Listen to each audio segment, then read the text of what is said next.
Olá, você que nos acompanha no programa Razões da Fé deste domingo 1º de janeiro de 2023.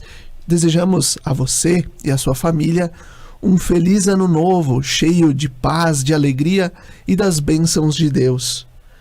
Você que nos acompanha pela Rádio Miriam Caravaggio, FM 95.7, neste primeiro horário das 7 às 8 da manhã, ou na reprise das 10 às 11 da noite, no Spotify da Rádio Miriam Caravaggio e também no Facebook e YouTube da Diocese de Caxias do Sul, sempre aos domingos a partir das 8h30 da noite, e também pela TV Serra, canal 526 da NET, às segundas-feiras. Convidamos você a acessar o YouTube e se inscrever no canal da Diocese de Caxias do Sul, ativando o sininho para receber todas as notificações dos novos vídeos do Razões da Fé, das mensagens do nosso bispo e os demais conteúdos que a gente produz. Neste domingo 1º de janeiro, o primeiro programa de 2023, nós vivemos o 10º programa. Já é uma pequena caminhada que estamos fazendo, desde o dia 30 de outubro, então já no 10º programa. E o tema de hoje, Maria, Mãe de Jesus ou Mãe de Deus? Nossos convidados, o padre Daniel Danioluso Zatti, que além de filósofo e teólogo tem a formação em engenharia química e mestrando em teologia, pela Pontifícia Universidade Católica do Rio Grande do Sul e pároco na paróquia São Ciro, em Caxias do Sul. Padre Daniel, obrigado pela tua presença, feliz ano novo. Obrigado, Felipe, pelo convite e saúdo a todos que nos acompanham pela Rádio Miriam. Hoje é um dia muito especial, dia de Nossa Senhora, Mãe de Deus, Mãe da Igreja, como nos dizia Paulo VI. É um dia em que nós olhamos para Nossa Mãe e consagrar esse primeiro dia do ano a ela significa termos muita esperança para essa caminhada de 2023. Tivemos um ano de 2022 bastante complexo, bastante delicado, e olharmos para a figura de uma mãe que nos ama profundamente, que nos acalenta com a sua ternura, é sem dúvida um momento de gerarmos esperança para todos nós na caminhada de mais um ano que se inicia. Perfeito, muito obrigado. E temos a irmã conosco aqui, a irmã Eliette Dalmolin, que é religiosa da Congregação das Irmãs de São José de Chambéry, diretora espiritual do movimento Cenáculo de Maria da região serrana, graduada em Ciências Biológicas, mestre em Ensino de Ciências e Matemática pela Universidade de Caxias do Sul e atua como professora e diretora nos Institutos de Educação da Congregação. Bom dia, irmã Eliette, obrigado pela presença, feliz ano novo.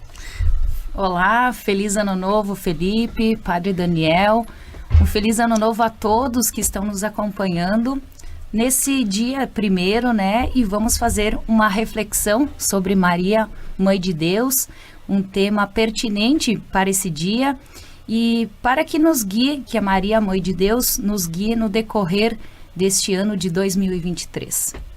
E hoje nosso tema, né? Maria, Mãe de Jesus ou Mãe de Deus? O dia 1º de janeiro é consagrado a Nossa Senhora, como o Padre Daniel recordava, né? É o dia onde celebramos a solenidade da Mãe de Deus, de Nossa Senhora Mãe de Deus. E eu já desenvolvo a primeira pergunta ao Padre Daniel. Quem é Maria? Né? Ela é uma pergunta que se divide em 3. Quem é Maria? Onde ela nasceu? E o que sabemos sobre a vida dela? Essa é uma pergunta muito importante, porque assim como para nós sabermos quem nós somos, nós vamos buscar responder a pergunta sobre quem é nossa mãe. Se a nossa mãe nasceu no Rio Grande do Sul, se nasceu em Caxias, se nasceu em Casca, se nasceu no Paraí, isso tudo vai fazendo com que a gente vá remetendo às raízes da nossa própria história, da nossa própria vida. Perguntar sobre quem é Maria qualifica a nossa relação com ela. Nós estamos aqui ao lado de um santuário, Nossa Senhora de Caravaggio, e olhar para ela a partir da onde ela nasceu, a partir da onde ela apareceu depois, nas suas múltiplas aparições, significa perceber também qual que é a relação que ela quer estabelecer conosco. Maria de Nazaré, nascida num contexto da Palestina, nascida não sabemos exatamente em que ano, mas já faço aqui uma menção a uma carta apostólica do Papa São João Paulo II, que instituiu em 1987 o jubileu de nascimento de 2000 anos de Nossa Senhora. O ano de 1987 foi um ano mariano para toda a Igreja Católica. Remete a quê? A que 2000 anos antes ela teria nascido. Por que se celebrou esse jubileu?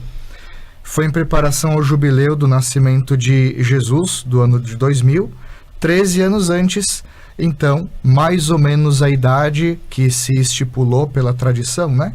Que Maria teria concebido, então se celebrou esse ano jubilar. E Maria, sendo da região da Palestina, interessante nós conhecermos quem era a mulher na região da Palestina, na época de Jesus, quem eram os galileus, né? Nazaré se compreende na região da Galileia, esse estado separado pela Samaria de Jerusalém, daquela região onde a fé judaica era expressa de uma forma bastante singular, bastante plural ao mesmo tempo, singular no sentido de ser uma fé muito viva, muito importante para todos aqueles que tinham alguma expressão de fé.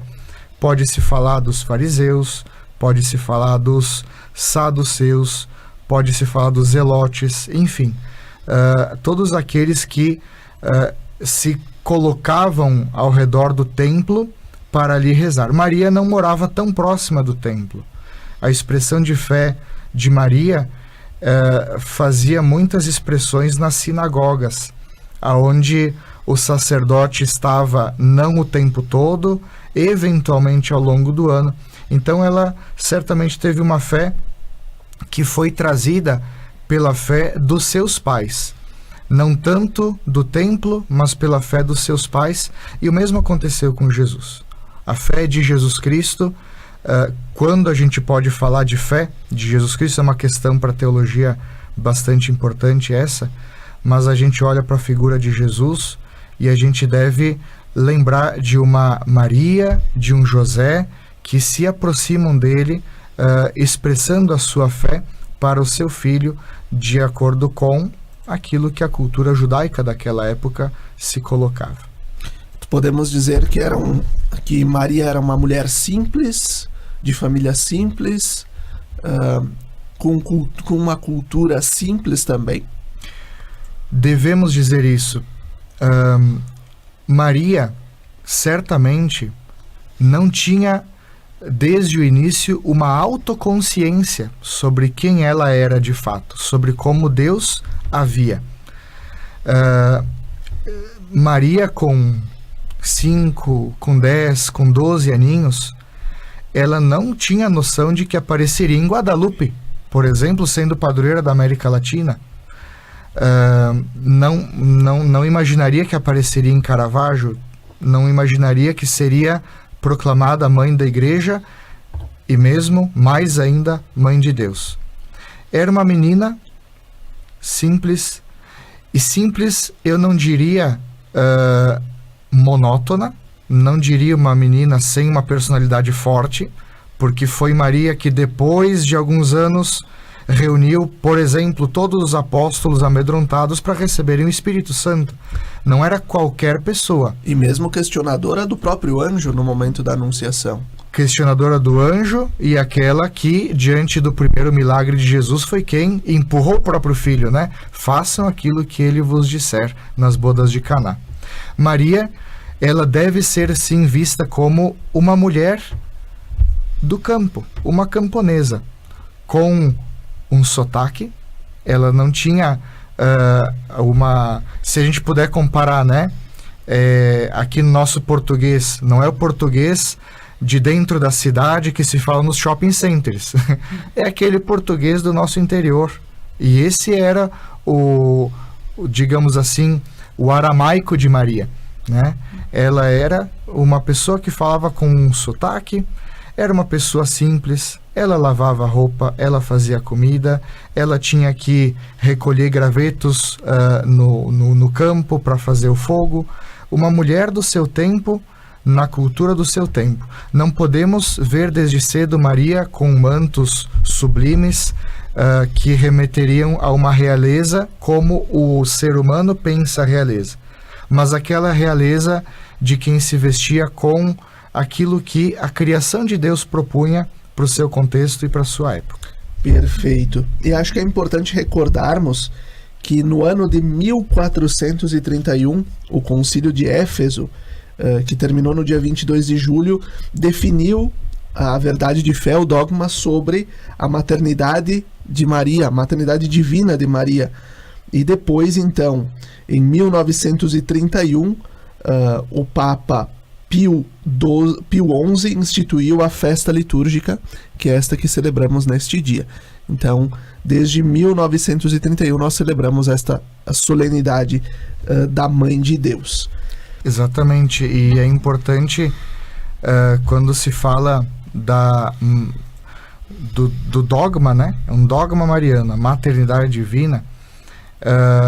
Esse dogma, quando do Concílio de Éfeso, a gente teve um auxílio desse dogma para compreendermos as duas naturezas de Jesus Cristo. Jesus, verdadeiro homem, Jesus, verdadeiro Deus. Então, a questão da maternidade divina de Maria também estava atrelada à discussão da época. Quem é Jesus Cristo? E é interessante, para responder sobre quem é Jesus, se foi buscar a mãe. Quem é a mãe dele? Irmã Eliette, e quem é Maria para a igreja e na piedade popular, nos costumes do povo? Nossa, é uma excelente pergunta, Felipe, e é uma pergunta que merece uma pesquisa, né? Uma retomada, porque é importante voltarmos e refletirmos sobre isso. Nós entendemos, nós conversamos, né? Quem é Maria para nós, para as nossas famílias, para aquilo que nós aprendemos na catequese, que é a mãe de Jesus. É a mãe de Jesus, é aquela que nos orienta, aquela que vai mostrando o caminho de mãe, aquela que vai mostrando sua maternidade, seu aconchego, seu amor para com os seus filhos, né? Mas fazendo uma breve retomada, né? Então, Maria é a mãe da igreja, por ser a mãe de Cristo, que Cristo é a cabeça da igreja, que é o seu corpo místico. Maria é também a mãe da igreja.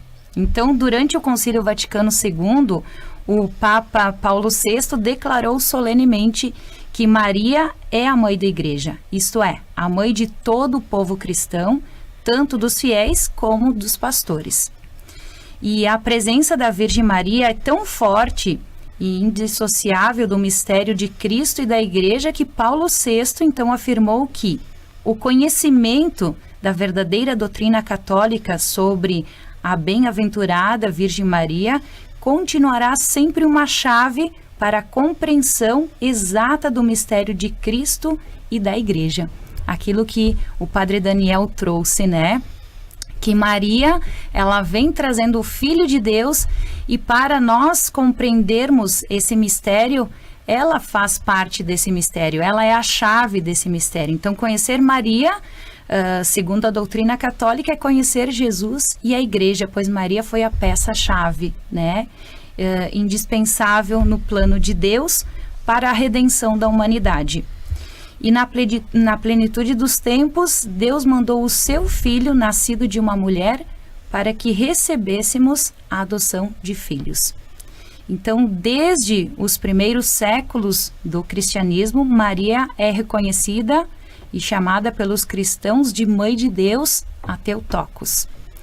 E Maria não é a mãe de Jesus por mérito, mas por graça de Deus, por sua fidelidade a Deus e ao seu projeto. Ela é exemplo para toda a igreja. E Paulo VI declarou Maria como mãe da igreja, e seu lugar é com a comunidade dos que creem. Então, no seguimento a Jesus, ela é a perfeita discípula de Jesus, e por isso é modelo para todos os cristãos. E é bem oportuno destacar que a devoção e a piedade popular mariana tem seu centro no reconhecimento de Deus e a existência ou a experiência pessoal de Jesus Cristo Salvador, uma atitude da qual Maria é modelo inseparável. Então, Maria é aquela que arrasta as multidões, né? E hoje nós podemos relembrar vários santuários. Nós estamos aqui no Santuário de Caravaggio, mas temos outros santuários que Maria está como essa guia, aproximando o povo, trazendo o povo para perto de Jesus. Então, esse mistério, né, que Maria conduz para a centralidade, que é Cristo, que é o Filho de Deus.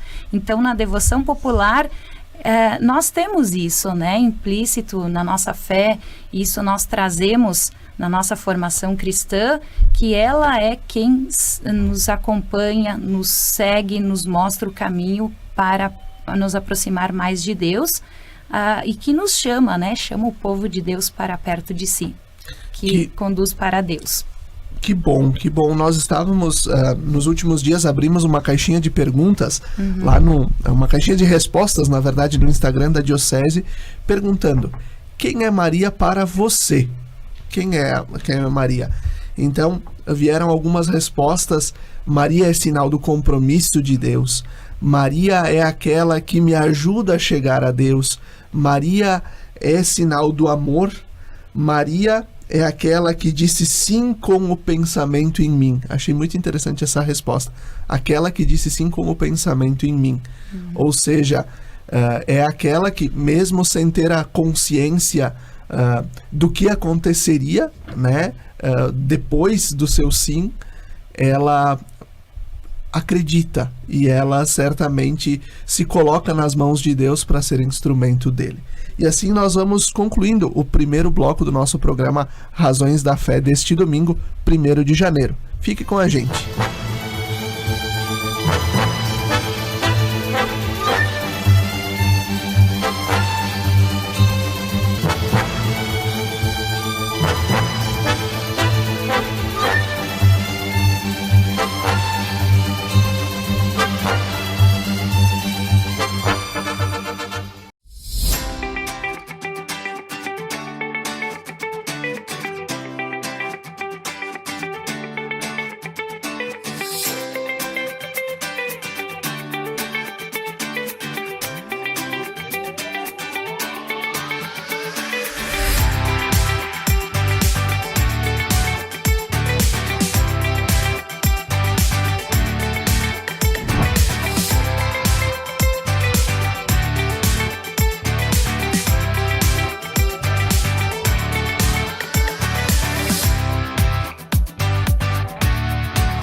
Lembrai-vos, ó Puríssima Virgem Maria, que jamais se tem ouvido que deixasseis de socorrer e consolar a quem vos invocou, implorando a vossa proteção e assistência. Assim, pois, animado com igual confiança, como a Mãe Amantíssima, ó Virgem das Virgens, a vós recorro, de vós me valho, gemendo sob o peso de meus pecados, humildemente me prostro a vossos pés.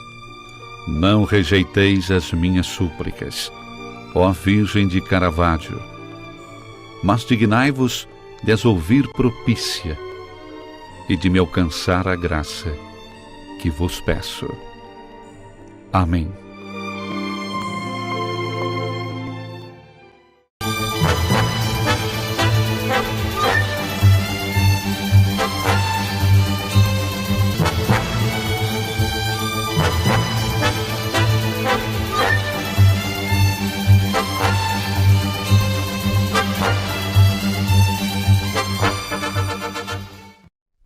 Estamos de volta com o segundo bloco do nosso programa Razões da Fé deste domingo, 1º de janeiro de 2023, com o tema Maria, Mãe de Jesus ou Mãe de Deus? E os nossos convidados, o padre Daniel Zatti e a irmã Eliette Dalmolin. E aí eu já pergunto para o padre Daniel, quais são os dogmas da Igreja sobre Nossa Senhora, sobre Maria? É importante sabermos sobre os dogmas, lembrarmos o que é um dogma. O dogma é uma verdade de fé que a Igreja, ao longo do tempo, inspirada pelo Espírito Santo, Jesus nos prometia um paráclito, né, um defensor, aquele que continuaria nos conduzindo nos caminhos de Deus para saber o que são esses caminhos. E a Igreja, ao longo de 2000 anos, ela consegue com cada vez mais clareza falar sobre a própria fé. Mesmo que a plenitude da revelação se dê em Jesus Cristo, a Igreja vagarosamente vai percebendo o que ele nos revelou totalmente. Quando ele nos revela Maria, então nós temos, ao longo de 2000 anos, 4 afirmações, 4 dogmas marianos. O primeiro, do qual a gente já falou, é o da maternidade divina. Um outro dogma que a gente tem é o da virgindade perpétua de Nossa Senhora. Dizer que Maria concebeu sob a ação do Espírito Santo, mas também falar que logo depois do parto, antes, durante e depois, assim que se expressa o dogma, ela continua sempre virgem. E a virgindade de Maria, ela também foi discernida ao longo dos séculos. Mas não a partir de um dado momento em que o Papa, cardeais, bispos, enfim, decidem isso pela Igreja toda, não. A partir de uma fé que já acompanhava o povo de Deus desde a sua origem, desde o princípio se falava da Santa Virgem, Mãe de Deus. Então, é uma constatação que a Igreja faz por causa de uma fé anterior, de uma fé que já vinha acontecendo. Então, a virgindade de Maria. Também nós temos o dogma da Assunção de Nossa Senhora. O dogma da Assunção é o dogma que fala que, transcorridos os dias de Maria aqui na Terra, findados os dias de Maria aqui na Terra, ela foi assunta aos céus. Significa que ela foi assumida de corpo e alma no seio da Trindade Santa. Isso quer dizer que ela já está ressuscitada, que ela já, como a gente pode sintetizar, ela é aquilo que nós seremos um dia, embora tenha sido, quando estávamos conosco, aquilo que nós não somos agora. Foi o que não somos, é o que seremos, quando a gente fala do dogma da Assunção de Nossa Senhora. E a gente tem, agora, quais foram os dogmas que eu falei? Tu falaste da maternidade, da virgindade e da Assunção. E da Assunção.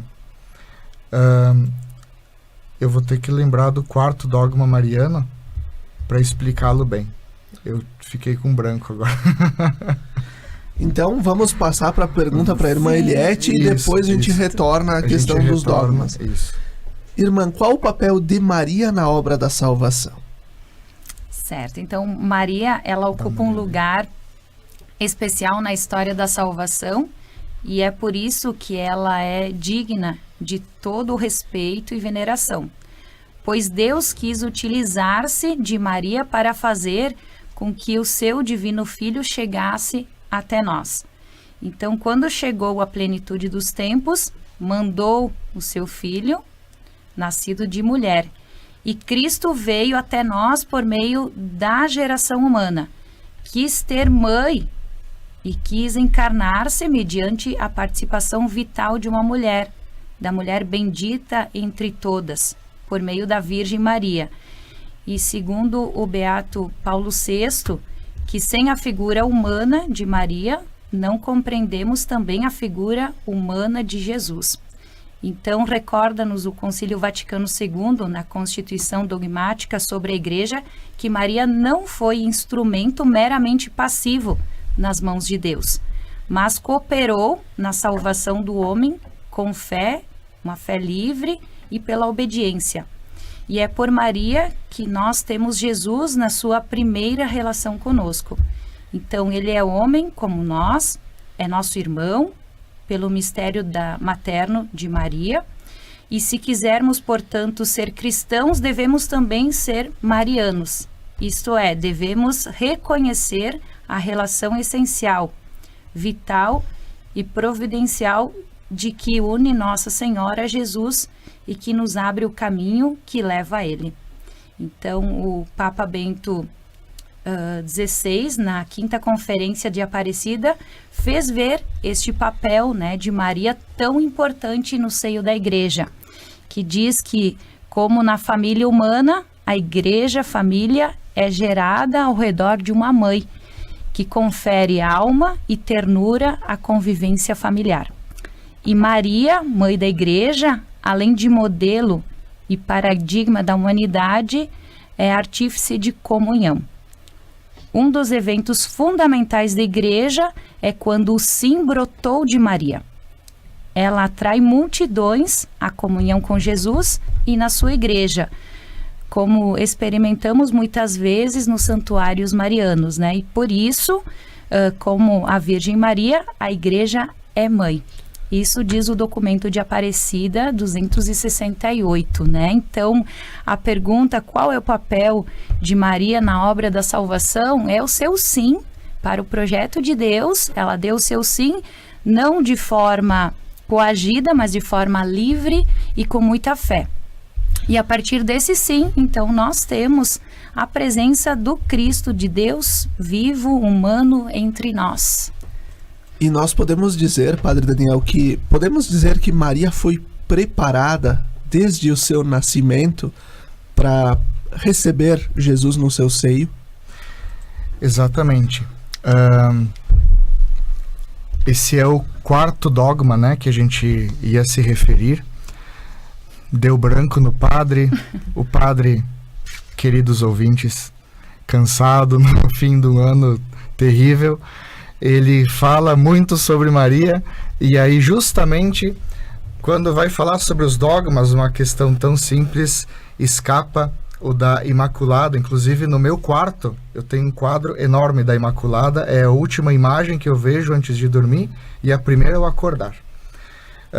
Na paróquia São Ciro, no dia 8 de dezembro, fizemos, inclusive, que é o dia da Imaculada, né, a consagração de praticamente 30 pessoas que se colocaram como filhos de Maria, né, e assumiram a devoção de rezar o terço diariamente através de uma consagração especial. Esse 4º dogma da Imaculada Conceição fala da concepção de Maria, né?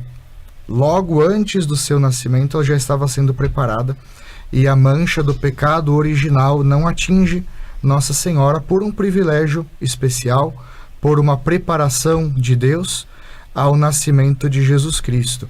Eu retorno a falar, Maria não tinha essa autocompreensão, ao menos nós não podemos afirmar isso.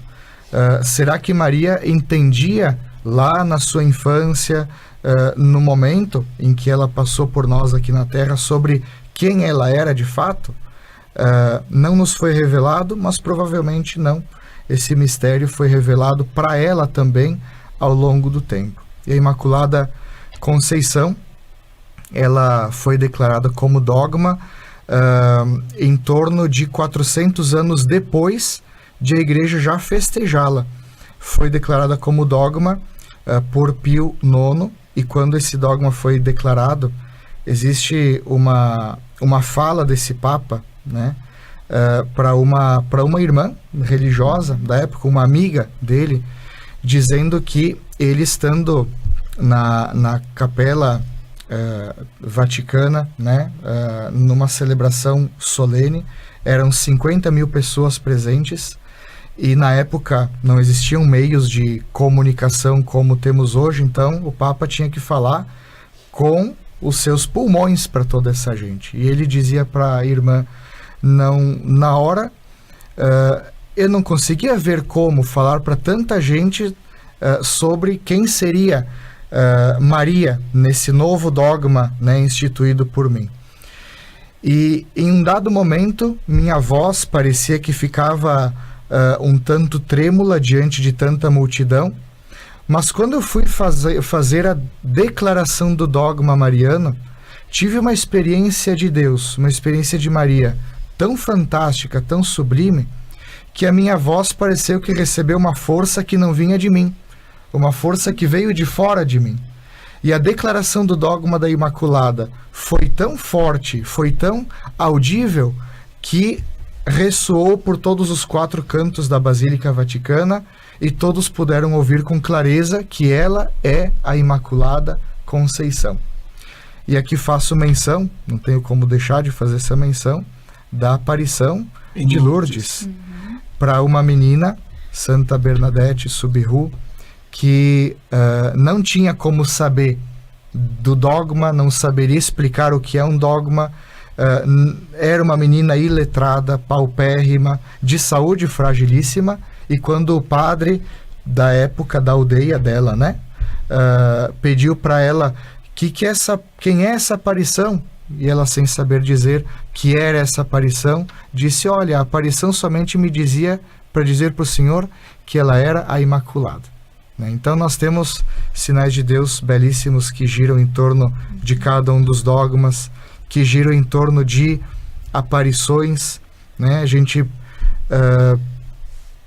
acho que vale aqui um testemunho pessoal. No dia 1º de janeiro de 2019, eu tive a graça de estar no Santuário de Nossa Senhora de Guadalupe, padroeira da América Latina, e perceber todos aqueles nativos que séculos atrás tinham como tradição de fé elevar a Deus sacrifícios humanos, e depois da aparição da Virgem de Guadalupe para aquele povo nativo da América Latina, o povo maia, o povo asteca, que era um povo muito violento, mas também de alguma forma por povo inca, aqueles nativos deixaram gradualmente de oferecer sacrifícios humanos, e hoje quem visita o Santuário de Nossa Senhora de Guadalupe se admira, se encanta com os rituais de louvor a Maria, belíssimos, belíssimos. Elevam a ela os louvores ao invés de exterminar humanos em sacrifício. Maria que purifica uma civilização e humaniza uma civilização, porque ela é modelo de humanidade. Ela mostra Jesus, que é o grande modelo de humanidade. Acho que vale a pena a gente olhar também para as aparições, porque também nos dizem sobre quem é Maria, o que é a ternura e quem é o ser humano. Perfeitamente, Padre Daniel. Irmã Eliette, biologicamente falando, tu que és bióloga, como compreender a encarnação de Jesus e o que Maria ofereceu a Jesus para que ele pudesse nascer, crescer, se desenvolver e se reconhecer tal como ele é, filho do homem? O que Maria ofereceu para ele? Um ventre, um carinho, a ternura, biologicamente? Como é que a gente pode explicar isso? É interessante conversar sobre isso, né? E escutando o Padre Daniel trazendo todas essas questões, né, de Maria que aparece a um povo com características, com uma cultura, né, específica, e ela está ali como aquele suporte que guia, que dá força, que orienta. E Maria, como nós já comentamos aqui, uma mulher simples de Nazaré, uma menina praticamente, mas muito sábia por conta da sua vivência, da sua fé. Então ela vivia num vilarejo, num povoado, aonde ela cultivava a fé na relação com as pessoas, atenta na humildade, no silêncio, na harmonia. Ela vivia a fé e ela demonstrava isso através do seu jeito de ser nas suas ações. E é isso que ela perpassou para Jesus, né? Então, ela disse sim ao projeto de Deus pela fé que ela tinha, que ela cultivava, que ela desenvolvia junto com o seu povo, junto com a sua realidade, junto com a sua cultura, com o seu contexto, né? Porque se nós formos olhar hoje, né, nós humanos, nós somos pessoas de relações, né? Então, as relações que nós temos entre nós nos torna pessoas melhores, nos torna pessoas com uma sabedoria diferenciada, né?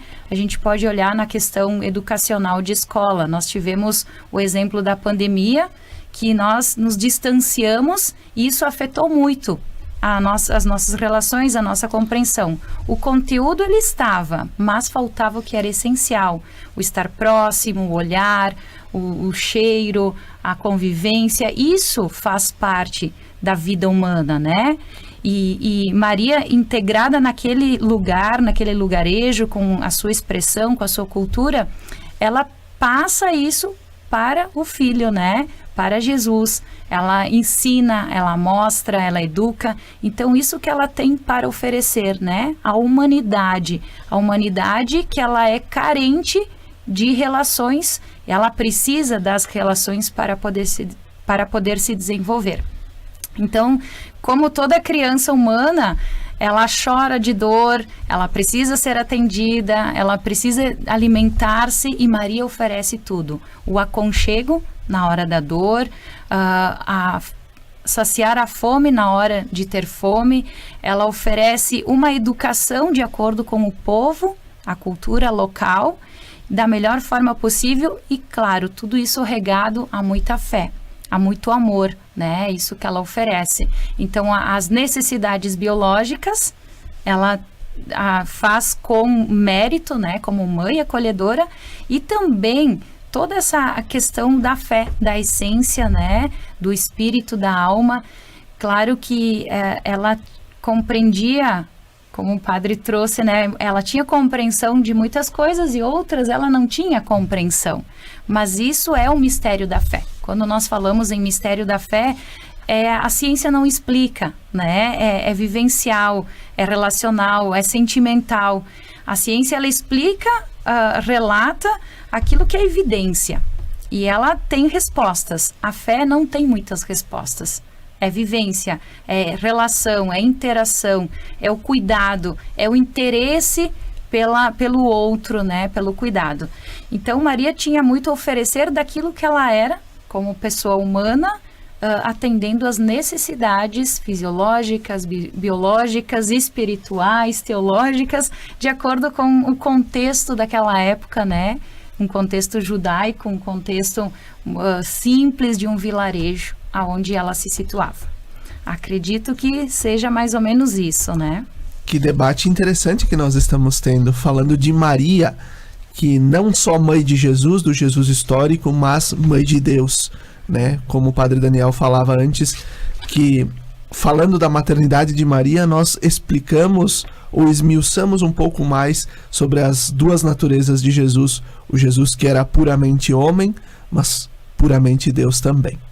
Nós vamos encerrando este segundo bloco do nosso programa Razões da Fé, deste domingo, 1º de janeiro. Fique conosco.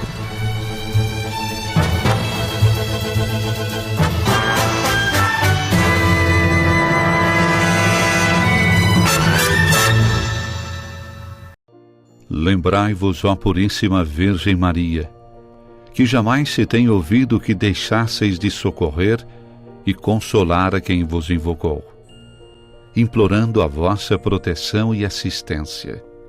Assim, pois, animado com igual confiança, como a Mãe Amantíssima, ó Virgem das Virgens, a vós recorro, de vós me valho, gemendo sob o peso de meus pecados, humildemente me prostro a vossos pés. Não rejeiteis as minhas súplicas, ó Virgem de Caravaggio, mas dignai-vos de as ouvir propícia e de me alcançar a graça que vos peço. Amém.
Estamos de volta com o terceiro e último bloco do nosso programa Razões da Fé deste domingo, 1º de janeiro de 2023. Desejamos a você um feliz ano novo, cheio das bênçãos de Deus.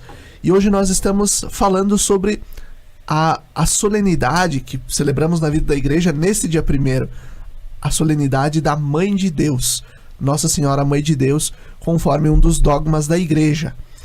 E nós, dentro desta temática, nós convidamos o Padre Daniel Zatti, que é pároco da paróquia São Ciro, em Caxias do Sul, e também a irmã Eliette Dalmolin, que é bióloga e também trabalha com a educação, além de ser diretora espiritual do movimento Cenáculo de Maria na região da Serra.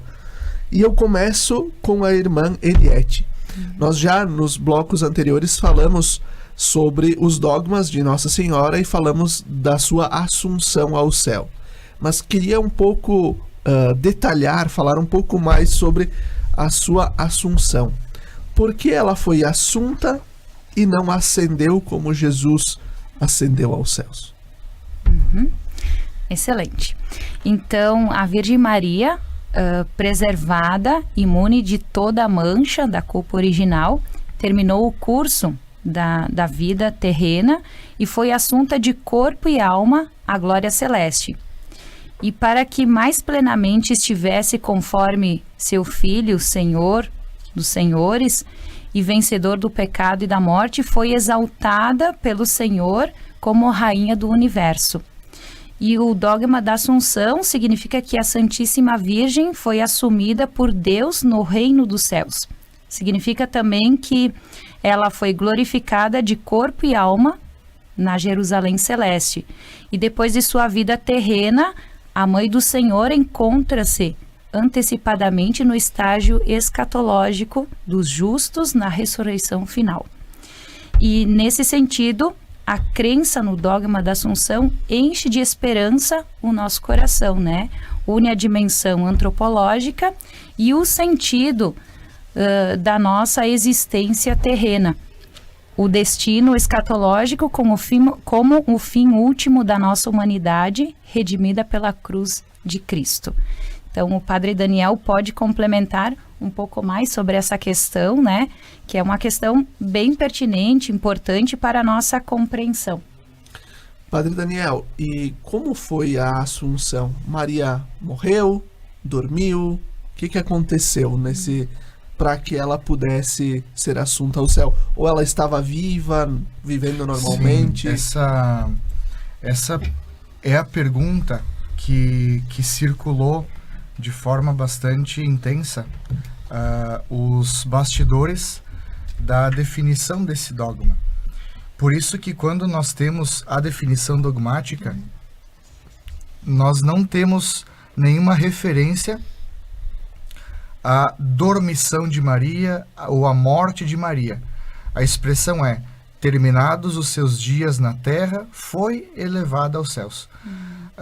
A igreja, ela é sempre muito prudente nas expressões que ela coloca, porque existem questões que, se nós voltássemos e filmássemos o momento da Assunção, saberíamos a resposta. Nós não temos essa resposta a essas perguntas. Não sabemos se a melhor expressão seria que Maria dormiu na terra e acordou no céu. Não podemos afirmar isso. Não sabemos se seria bom dizer que ela morreu ou não. Existe na teologia muitas discussões a respeito disso, porque paralelismo Eva, Maria, Adão e Cristo, se o pecado original tem como fruto a morte, então Maria, concebida sem o pecado, poderia não ter passado pela morte. Mas aí temos que entender também o que é a morte, né? Acho que em algum outro momento a gente pode conversar com mais profundidade sobre isso. Para nossa fé, não é tão importante falarmos sobre como as coisas acontecem, mas sim o que acontece e o porquê elas acontecem. Então esse que é esse é o grande escopo, esse é o grande porquê da teologia, é o grande porquê desse programa, né? Razões da Fé, o que pode se falar a partir daquilo que a gente já acredita, a partir daquilo que a igreja já nos ensina a respeito de situações. Certamente, justamente, razões da fé, o que cremos, como cremos e por que cremos, né? É justamente fazer este link, né? E nós vamos para uma pergunta que vai nos recordar justamente o que tu falavas há pouco sobre Maria enquanto nova Eva, Jesus, o novo Adão, né? Ao longo dos últimos programas, a gente refletiu o credo niceno-constantinopolitano, em que afirmamos que Jesus é Deus, então totalmente homem e totalmente Deus a partir das suas duas naturezas, e que existe antes de todos os séculos. Humanamente, é fácil compreender que Maria é mãe do Jesus homem, né, do Jesus carne. Mas como compreender Maria, uma simples menina, mãe de Deus? Esse é um mistério diante do qual a gente muito mais contempla do que explica.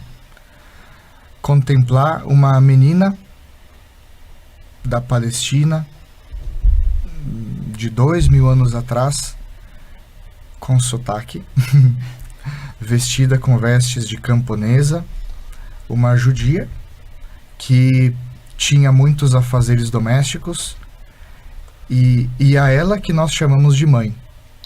Alguém que certamente não, na sua simplicidade, aos pés da cruz de Cristo, quando recebeu dele, né, a maternidade estendida a toda a humanidade, recebe com uma generosidade de coração, não só a maternidade divina, mas a maternidade da humanidade toda. Nós a chamamos de mãe. Chamamos de mãe aquela que era menina. Era uma menina de Nazaré. Esse mistério é algo do que pode se falar muitíssimo, muitíssimo. Mas é importante contemplá-lo. Contemplar aquela jovenzinha que na sua simplicidade, singeleza, foi a escolhida. Foi aquela que nos assumiu, aquela que assumiu o próprio Deus, e se tivesse ali alguma gota de arrogância, de vaidade, de orgulho, ela não teria sido quem foi, não teria sido ela a escolhida. Ela foi escolhida porque no coração dela cabia tudo isso, não tinha espaço para outras coisas, cabia tudo isso. E é interessante porque é uma mãe que a cada segundo que passa nessa terra, ela ganha milhares de filhos. É uma mãe que tem uma maternidade que está sempre em expansão. Começou lá quando ela disse sim por anjo Gabriel. Depois de ter sido mãe de Deus, não parou de ser mãe de cada pessoa humana que viesse a essa terra. Não deixou de ser mãe daqueles que vieram antes de Cristo, não deixou de ser mãe de Adão e não deixou de ser mãe de Eva também. Quando a gente fala de comparar, né, Adão com Jesus, o Adão, primeiro homem, uma criatura capaz de se relacionar com Deus, foi por conta de sua fraqueza, do seu pecado, aquele que trouxe para a humanidade uma herança que ninguém quer, que nos corrói, trouxe a morte para dentro da vida humana e também trouxe uma inimizade para com Deus. Acredito que a palavra amizade aqui deve entrar com muita força. Adão foi aquele que rompeu com uma amizade profunda com Deus. E Deus nunca quis deixar de ser amigo do ser humano, mas o ser humano que se afasta. Jesus vem e restaura isso. O próprio Deus assume a nossa condição humana e aí sim faz uma aliança, depois de tantas rompidas pelo ser humano, faz uma aliança inquebrantável, porque é o próprio Deus que assume essa aliança. E Eva, estamos falando de Maria, né? E Eva participa, não podemos dizer foi culpa da Eva, foi culpa do Adão. foi culpa da origem da nossa espécie humana. Aqui, em algum momento, a irmã Eliette e eu gostaríamos de falar sobre os princípios, né? O que a ciência fala, o que ela traz. É bem interessante, não cabe isso agora. Mas Eva, ela é aquela que também seduz, e aqui a gente não vai falar tanto da imagem da mulher, Eva, do homem, Adão, mas sim do princípio da humanidade. Para não diminuir um e exaltar outro, jamais isso, né? E Maria, que papel que tem ali? Maria é chamada de nova Eva, porque é aquela que não oferece a maçã ou o fruto proibido, né? Que a gente fala de uma forma muito simples, né? A gente fala maçã, mas não tem maçã nenhuma na escritura, né? Mas o fruto da árvore proibida, né? Que Eva leva para Adão. Então, de alguma forma, Maria leva para Deus a manjedoura, leva para Deus o berço, leva para Deus a possibilidade de ele se encarnar e restaurar tudo. E restaurar, inclusive, a própria Eva, o próprio Adão, que estão ali na origem do pecado, estão na origem da desfiguração do ser humano. Maria é aquela que traz de volta a figura do ser humano, porque ela se torna modelo, não só para mulheres, não só para mães, não só para judias, não só para cristãos. Maria é modelo de ser humano para toda a humanidade. Distintamente de Jesus, Jesus não pode ser chamado de criatura, embora tenha assumido a condição de criatura. Ele é gerado, não criado. Ele é co-criador com o Pai, é gerado do Pai, mas também ele se faz criatura, porque ele assume a condição de criatura, mas não pode ser chamado puramente disso. Agora Maria, sim. Maria é uma criatura.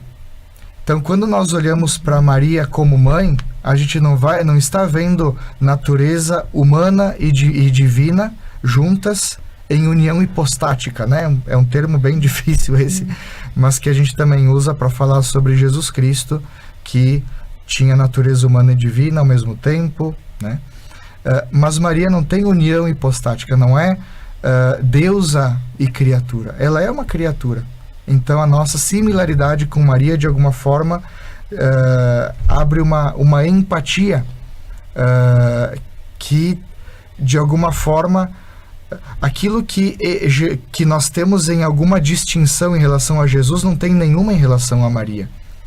A não ser, claro, a graça da Imaculada, a não ser o fato de nunca ter pecado, a não ser o fato de já ser ressuscitada.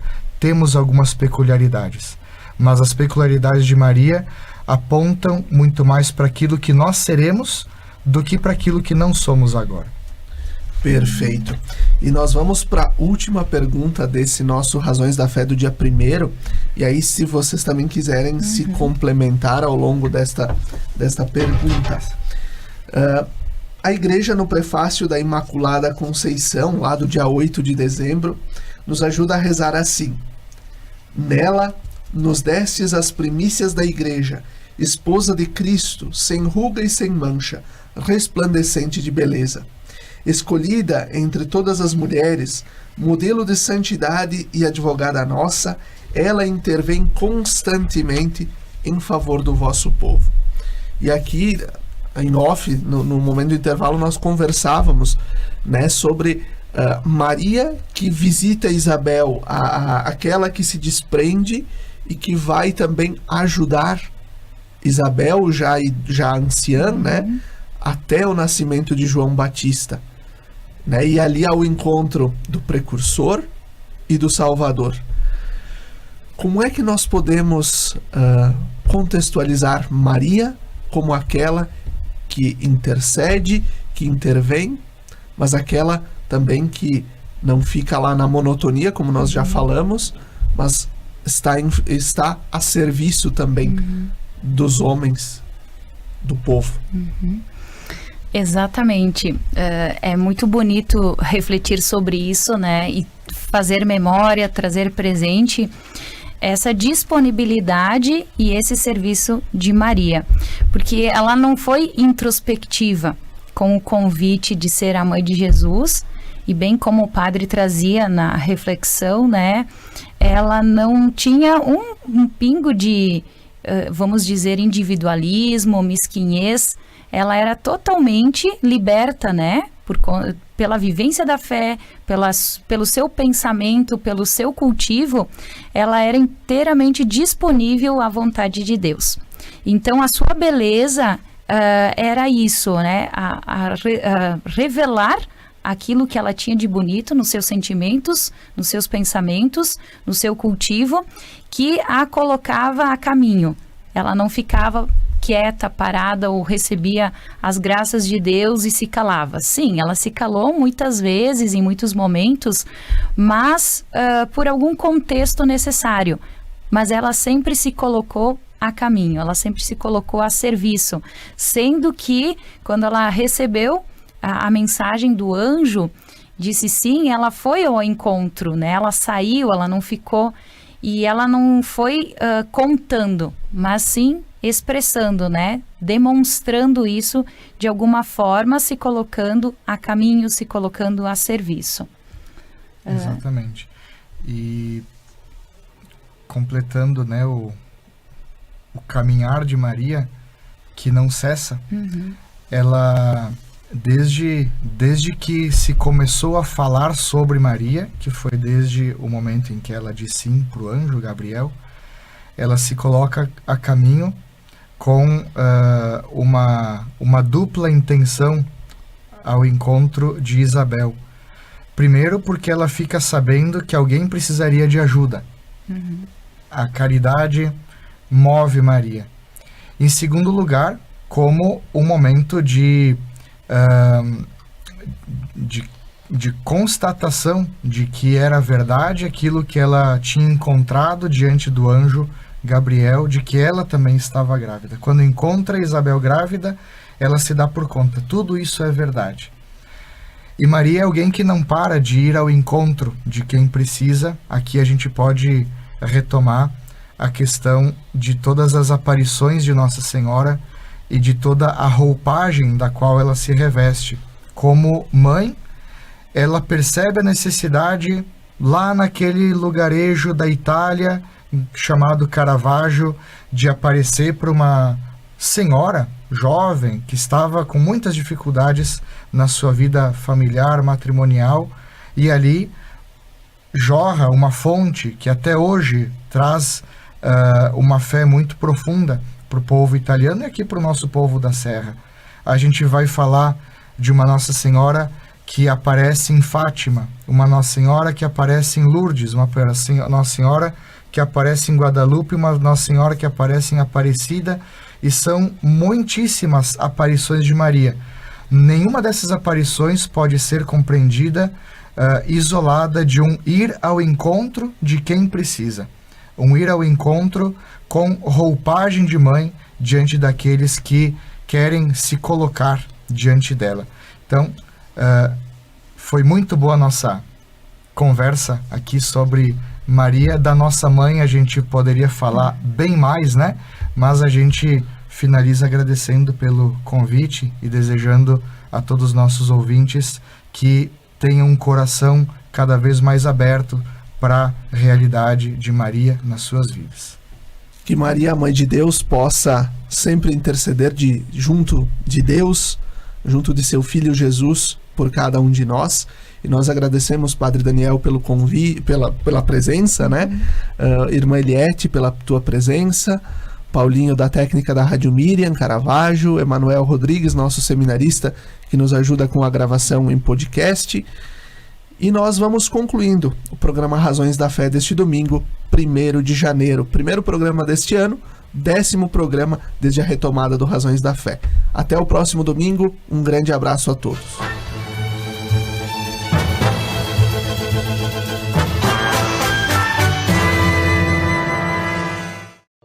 Lembrai-vos, ó Puríssima Virgem Maria, que jamais se tem ouvido que deixasseis de socorrer e consolar a quem vos invocou. implorando a vossa proteção e assistência. Assim, pois, animado com igual confiança, como a Mãe Amantíssima, ó Virgem das Virgens, a vós recorro, de vós me valho, gemendo sob o peso de meus pecados, humildemente me prostro a vossos pés. Não rejeiteis as minhas súplicas, ó Virgem de Caravaggio, mas dignai-vos de as ouvir propícia e de me alcançar a graça que vos peço. Amém.